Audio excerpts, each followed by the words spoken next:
Hi, I'm Scott with eTrailer, and today we're going to be going over our Stealth Hitch with tow package for our 2024 Tesla Model 3. Our Stealth Hitch is a really good looking hitch. It's got the 2-inch receiver here. It is the type where you can hide it completely. This whole bottom section here comes off. You just turn this little dial and the whole bottom part of it comes off. With the hitch in this mode, this is going to be for your accessories only. This will not be for towing. This will be for you put your bike rack on or your cargo carrier or anything like that. That's what this one will be for. Now with this one, it's going to be a 350-pound tongue rating, and that's going to be your rating of pushing down on this part of the tube. So that's going to be your bike rack and your bikes and everything all included, and that'll be your weight max for this hitch here. As far as measurements go, we're looking at right around about 1.5 inches out to the edge of your bumper here, and that is from the center of your pinhole here. And what that's going to be is it's going to give you your measurement, so if you have any folding accessories like bike racks or anything, you'll be able to figure out and make sure it isn't going to hit the back of your vehicle here. As far as your up and down readings here, you're going to go from the top of your tube to the ground, and there we're looking at right at about 10 inches. And that's going to be the measurement you're going to want for your bike rack if you're going to need a little rise in it or anything like that. Because when you do get some weight pushing down on this, it probably will drop your vehicle down a little bit. So you may want a bike rack with a little bit of a rise to keep it from hitting on the ground when you're backing out of a sloped area or out of your driveway. It will have a 5/8 pin opening here, and that's going to be for your standard pin, and that's going to lock in any of your accessories. If we do offer those here at eTrailer, we also offer a locking option. That is a really good option if you don't want anybody being able to take off any of your accessories. This hitch will not come with it, but a lot of your accessories do come with a pin already. With our hitch in trailer tow mode, it does have a 2-inch ball here, and it does come with that. And that's a really nice setup. This is going to have a tow rating of 3,500 pounds gross trailer weight rating. That's going to be the weight of your trailer and everything you have on it, but you will want to check with your manufacturer's specifications to make sure that lines up with your vehicle. With this hitch, since it is a towable model, it is going to have your loops here where you can run your standard S-style chain through here, and then it will get you safe with your trailer. You can run that up and you got your safety chains.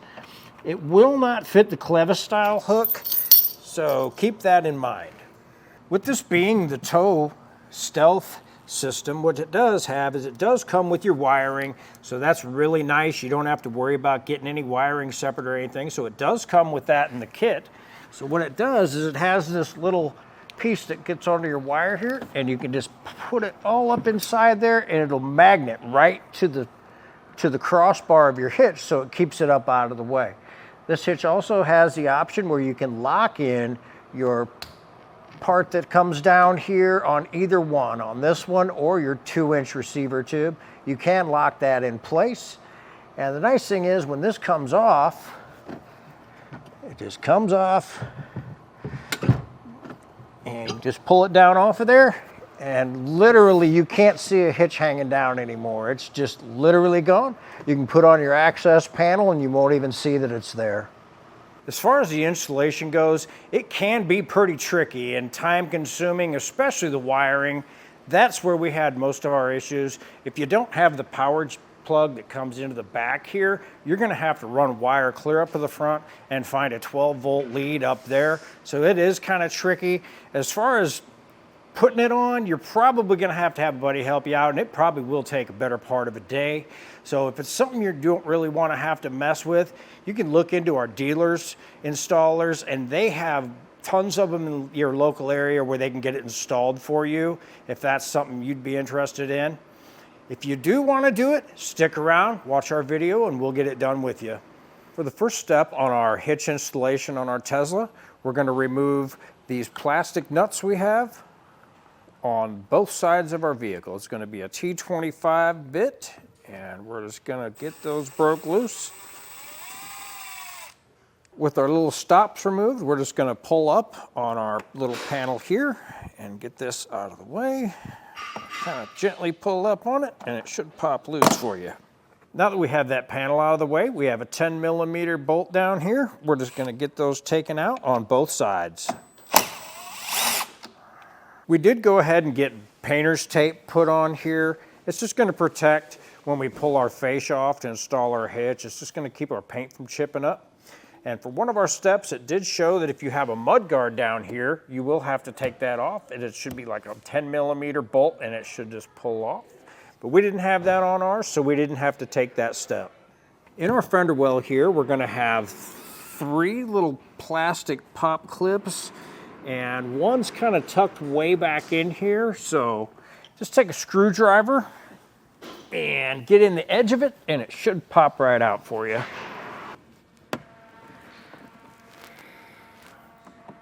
Now that we have those clips out, we have a little star bit bolt right up in here, a T25. It is going to be facing up, so we'll have to use a little angled bit driver here to get up in there and break that one loose. And we're going to have that on both sides. Underneath of our Tesla here, we're going to have 6 little bolts that go into the bottom of our bottom fascia here. And we found 2 of them underneath these little flaps, so we just took a screwdriver and backed those out. What we're going to do is we're going to take a ratchet and we're going to back out all of our bolts, and that's going to help us to get our rear fascia off.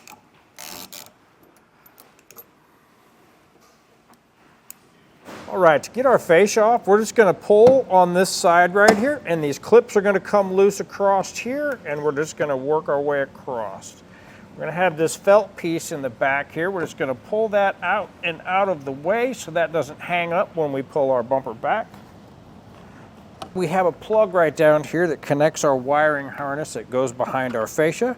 We have a little red clip here. We're just going to pull this little clip down, and we're going to push in on this right here, and that's going to release our plug.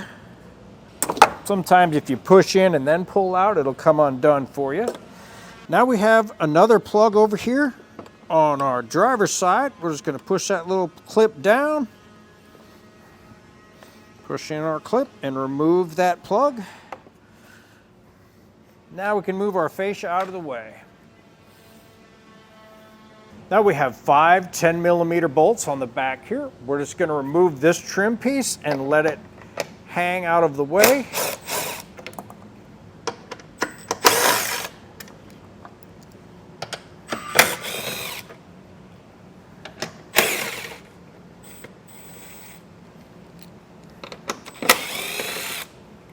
Now we'll remove our bumper beam. We have 4 15mm nuts and bolts on this side, and we have 3 on that side.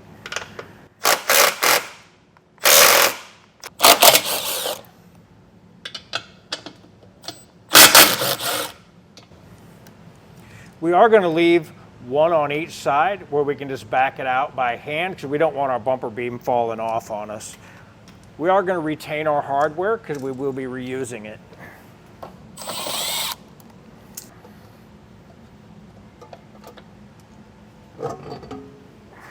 With the bumper beam being optional to go back on, we decided we're just going to go with the hitch. So what we're going to do now at this point is we're going to take these little nylon washers and we're going to pop them on each one of our mounting studs that our hitch will mount to. And as a note, if you have any sealant or anything on here or any kind of caulking or anything like that, you're going to want to scrape that off before you install your hitch. Now we'll get our hitch put in place. We're just going to lift our hitch up and put it over our studs here. And we're going to have one of the nuts ready to go on. What we're going to do is just take the top one and get it threaded on. Just get it started. That'll hold your hitch in place so it doesn't drop off on you. Once you have them all snugged down, all you're going to do is come back through with a torque wrench and set them to the torque specifications in your instruction manual. And if you don't have a torque wrench, you can get one through us here at eTrailer, or you can borrow one at your local auto parts store. They should have some type of tool rental program.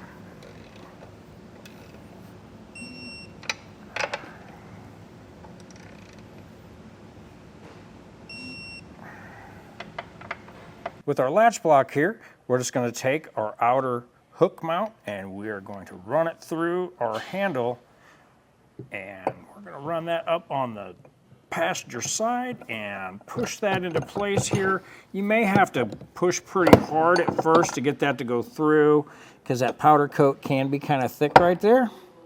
You're just going to line up both of your bolt holes there.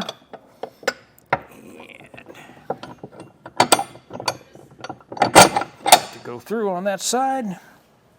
And follow up with your other one. Now you can take your other plate and just run it in place over top of that. Let's start our nuts on, finger tight on both of these. After you have these snug down, what you're going to do is you're going to come back with a torque wrench, and we're going to get on those and we're going to torque them down to the manufacturer specified torque settings in our instruction manual. Now we have this grommet that's right here on the corner of our passenger side here in the rear.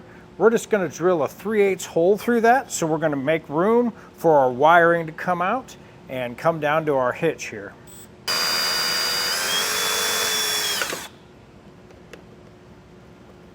Now we'll run our hitch wires through that.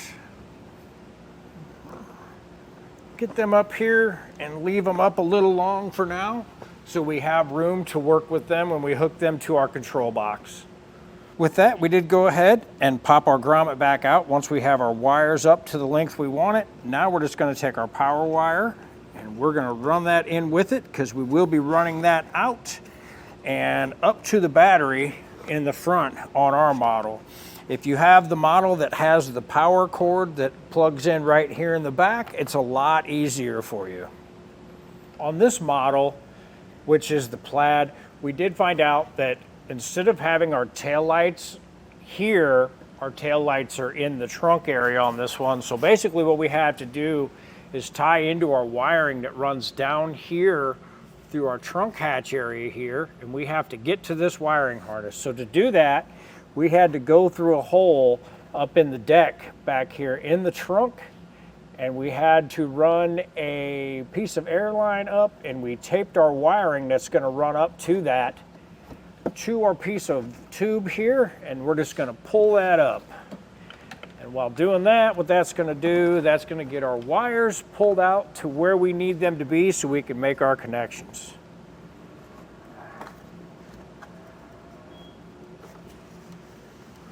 While we got all the wires here, put kind of where they're going to go, all we're going to do is go around and strip all of our wires off and get them ready for our connections. Now that we've got all our wires stripped off here, what we're going to do is we're just going to get our butt connectors put in place, and we're just going to start crimping one end of them. Get a good bite on that, and once you get that crimped, you want to make sure it's good and tight. You want to follow that for both ends. And once you get all of these crimped together, you're just going to come back through with either a heat gun or something like that, and you're going to heat shrink these down. What that'll do is these will shrink down around that, and you'll have a really good waterproof connection. Now with this, your wires that come out and go out, and this is going to end up being your trailer wiring here. So all you're going to do is you're just going to match up the colors that come out of your box into your wiring harness itself, and you're just going to go and hook those up and crimp them together. When you do that, you want to spin these together and make them go in nice and tight. And you always want to kind of check them, make sure you've got a good connection there. With our heat gun, we're going to heat up. You just want to kind of see all the bubbles come out of it there. And you'll see a little bit of juice come out of that end. Now on the back of our box here, we're just going to put some double stick tape. And we did find a good place that we want to mount it. You just want to find a good place to mount it that's kind of flat and it's going to have a good seat. So then we're just going to pull our tape.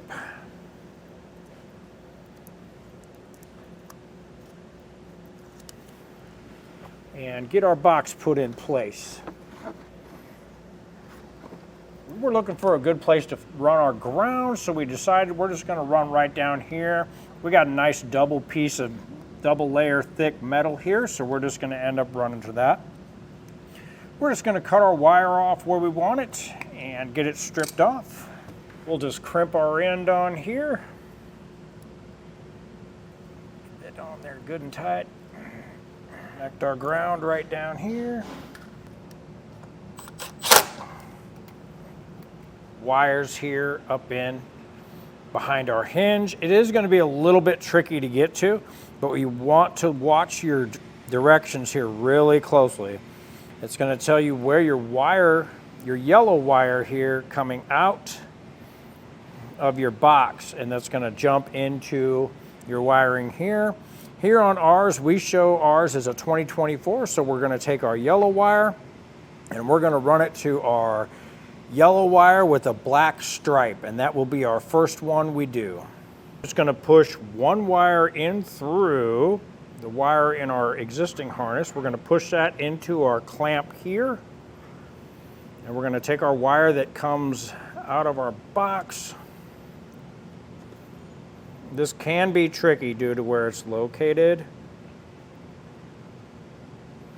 We're just going to get it right there on that end.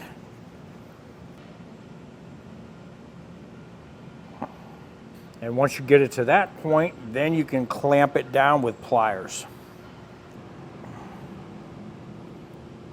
We're going to go to our green wire, and for our green wire, it says for 2024 blue and white. So we're going to take our blue and white wire here, blue with the white stripe, and we're going to connect that to our green, and we're going to use the same little crimp box that we have there. And then with the next one down, you'll have the brown one, and then if you follow the directions, it'll be the yellow wire with the green stripe, and that is for our 2024. And for the red one here, that one is going to go over to the red wire with the white stripe, and you're just going to crimp them all on the same way. And then when that's done, you'll just tuck all your wires back down into the hole and put your grommet back in place. With all of our connection made, now we'll just go ahead and get everything tucked back down into the little hole here so we can get our grommet put back in place. Just take your time. You don't want anything to come unplugged. It should all go back in place for you. We've got our trailer wire that runs across here, and it runs over the top of our cross tube for our hitch. We did take zip ties and run this through here and then snip those off. You just want to pull them tight and snip that. In our kit, we do have a little magnetic clip thing here, and what that's going to do is that's going to clip onto your wire there. So what that's going to do is it's going to allow your wire to be up out of the way, so you can just pull it down through your access port where you need to get your hitch in, and you can just click it up in there and it will stick up there with a magnet out of the way for you. At this point, we're going to get this part here put back up so it's out of the way, so we can start on running our power wire up to the front of the vehicle.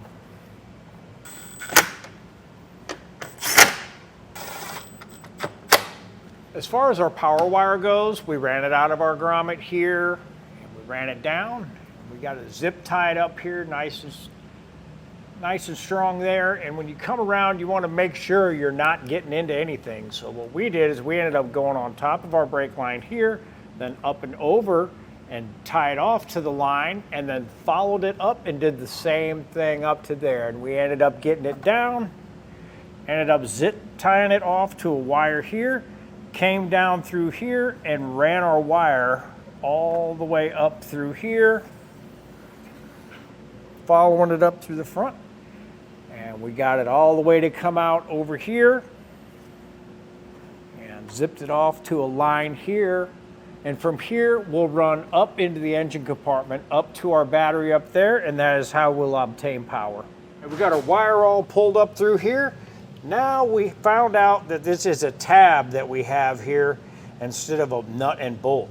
So what we had to do is drill a little hole through here and run a nut and bolt to hook up our fuse block here. And now we're just gonna strip our wire on this side and get it crimped on here. Now we'll just get our fuse put in and we'll get everything checked out. We have our lights on, we have our left turn signal and right turn signal. Right turn signal with brake, left turn signal with brake, and just brakes. All of our lights should be working. With everything installed and our lights all working, that'll do it for our installation on our 2024 Tesla Model 3.